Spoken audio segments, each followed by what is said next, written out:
Welcome to the Wealth Planning Podcast with Brister Law. I'm Anthony Brister, and today we're talking about one of the most important and misunderstood topics in wealth building, and that's asset protection. If you're running a business, investing in real estate, or just trying to build generational wealth, you have to assume that someone will come after what you built. Whether it's a lawsuit, creditors, family members, or just plain bad luck, the truth is, the more successful you are, the bigger your target gets. But here's where most people get wrong. They think that asset protection's just for the ultra rich. This is not true. If you own a house, a rental, a business, or even a brokerage account, you have assets at risk. Most people assume insurance just covers everything. Also, this is not true. Insurance companies love collecting premiums, but will fight tooth and nail to avoid paying out claims. They don't plan ahead either.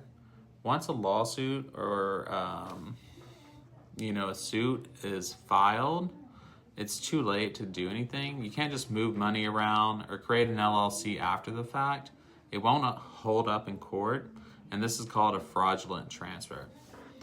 So today, I'm going to walk you through the 3 levels of asset protection and where you should start and when to level up, the biggest mistakes people make that put their wealth at risk, and how to integrate asset protection with tax strategy and estate planning so your whole wealth plan actually works together. So let's get into it. So the first thing we have to think about before we talk about LLCs, FLPs, revocable or irrevocable trust is 2 questions really. So question 1, what do you have at risk? Do you own a home? Do you have rental properties? Do you have a business, investments, or savings? And if someone sues you, how easy would it be for them to find those assets? Could they freeze your bank accounts, put a lien on a property, or force a sell? If you have any assets, you're at risk, even if you think you're small time, one lawsuit can wipe you out. Question 2 is, what are you doing that's so risky in your everyday life? So owning rental properties, you've got tenants, guests, contractors coming over, running a business, you've got employees, vendors, driving a car. Car accidents are the leading cause of lawsuits. Even being a high income earner, people assume you've got deep pockets, you can be a target. The riskier your activities are, the more protection that you need. And that brings us to kind of 3 levels of asset protection. So level 1 is the basic protection, and just about everybody needs this. Even if you're just getting started, you need these foundational protections first before you start getting crazy and forming all kinds of entities. The first one is to maximize existing low cost and free legal protections. So retirement accounts, your 401k, IRAs in some states, federal law protects these from creditors. Homestead exemptions. Here in Texas, we have unlimited homestead protection laws. Some states offer a portion. Other states are better, some not so great, but you want to check kind of what equity you have in your house and what your homestead protection laws are, because most states give you some kind of protection. Second up is insurance. Now, I know insurance isn't the end-all be-all, but it's the first line of defense. So you want an umbrella insurance policy that covers excess liability just beyond your home and auto policies. You want business and rental insurance, protect you against lawsuits too. Third up, we've got titling assets smartly. If you have an LLC, make sure your property is titled in your LLC, right? Tenancy by entirety. Some states allow you to jointly own things, and those assets can't be seized if one spouse is sued. Then we've got trust for estate planning, right?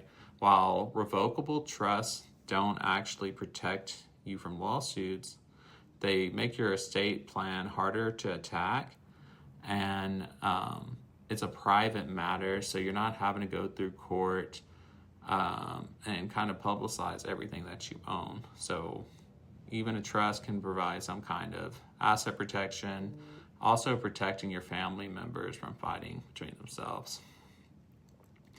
Now, if you own a business or rental property or a couple rental properties, you're probably ready for level 2. So level 2 is kind of that intermediate protection. Now, when we want to start separating personal and business assets. Really, this is kind of step 1, right? Forming an LLC. An LLC, most of the time, protects your personal assets from business lawsuits. So you're protecting yourself from the LLC and your business. This is what I call inside protection, and all LLCs, if you're following the formalities, should give you that inside protection. But an LLC isn't just enough. You have to title the assets correctly. Again, with your rental properties, don't have that in your personal name, the mortgage in your personal name. Have the deed, everything under the LLC. You want to keep your finances separate. Have a separate business account from your personal. Don't commingle. You want to follow all the corporate formalities. So you want to have meeting minutes, annual reports, be adequately funded. Second up is something called equity stripping. So this is making your assets less attractive to outside creditors or potential creditors.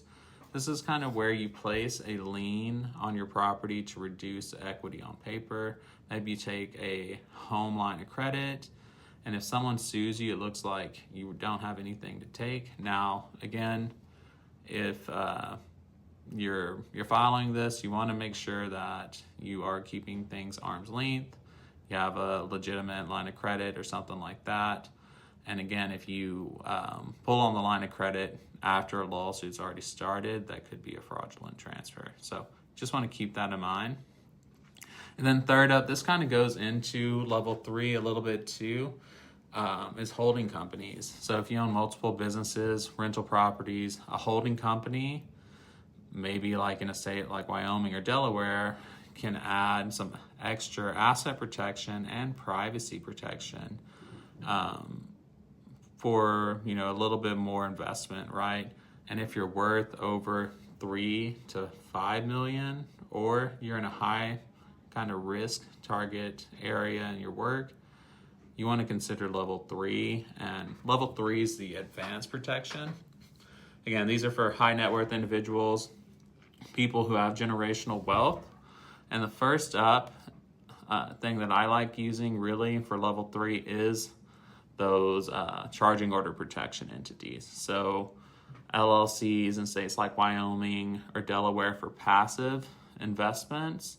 Family limited partnerships are also great for small family businesses and consolidating assets. I like these first because you can retain control. You've got some flexibility too, where when we start moving into kind of the next structure, we begin to lose a little bit of control and a little bit of flexibility, right? Like I said, certain states like Wyoming, Delaware, or Nevada help you retain some privacy too, to get your name off the public record. Or you might want to use a nominee service too, which is like a legal third party who acts as a public-facing owner. After the family limited partnerships, really, so I think it's LLCs, FLPs, and then, when it makes sense, we're over 10 million, 20 million, irrevocable trust starts to come into play, right? Domestic asset protection trust are only available in some states. These are good for those people who have low homestead protection in those states. Irrevocable life insurance trust are also great. These are for getting life insurance out of your taxable estate and avoiding estate tax.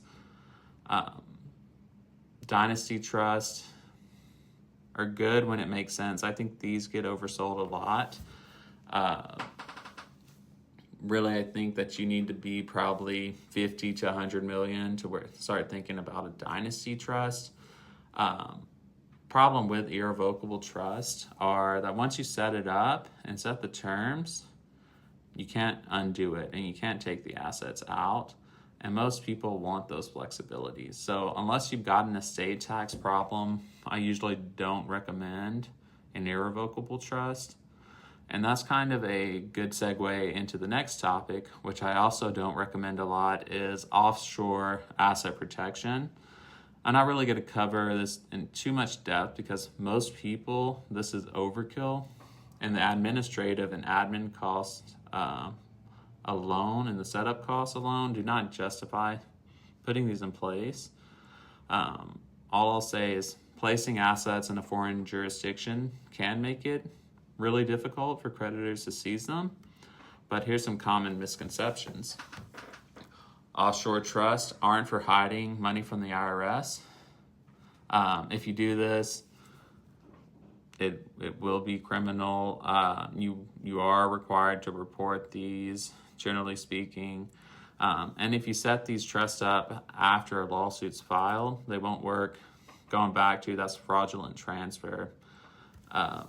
So, really think about it. You want to kind of be over that 30 million plus mark and really have a reason for offshore protections. Most people, though, don't really need it. So this next part we're going to talk about is privacy versus asset protection. I think a lot of people confuse what privacy and asset protection is. So here's the difference. Privacy is making it harder to find your assets. So think about, the anonymous LLC states that don't disclose ownership, having nominee services, having land trusts, things like that. Versus asset protection, what that is making it harder to actually take your assets. So we're thinking LLCs, irrevocable trusts, insurance, charging order protection entities. So what's the best approach? Well, we want to use both of them. If people can't find what you own, it makes you become a little bit less of a target, right? If they don't think you own anything. And if they can't access what they do find, you're going to be much safer. Asset protection to me really is about not making these people whole again, but really forcing people to kind of settle, use the insurance and things in place, but not over withdrawing and kind of taking everything you have. So this last part, we're just going to talk about common mistakes and some of my final thoughts here. And these are the biggest mistakes, I think, that cost people millions and thousands of dollars, just depending on where they're at. And over time, it really does, especially if you're in a lawsuit. So the first one is just waiting till it's too late. Like I said, once you're sued, it's too late to move assets and think about asset protection. Second up is not maintaining your entities, your LLCs properly. If you don't separate the finances, if you don't keep good records, books, meeting minutes, a court will allow a creditor to pierce your corporate veil, and your LLC's not going to do you any good. And then third up is just relying only on insurance. Insurance is good, but it's there for that first level of protection. Like I said, though, insurance will look for ways not to pay the claim. They are a business and they want to make money too. So have it, but make sure you're also protected otherwise. So think about it. Protect your wealth now. And if you're serious about protecting your business, your investments, and your family wealth, schedule a consultation with a Brister law firm today at bristertaxlaw.com. We'll create a custom strategy that fits your situation. Don't wait until it's too late. Start protecting your assets today. And that's it for today's episode. If you found this valuable, be sure to subscribe, leave a review, and share this with anyone serious about building and protecting their wealth. Until next time, thank you.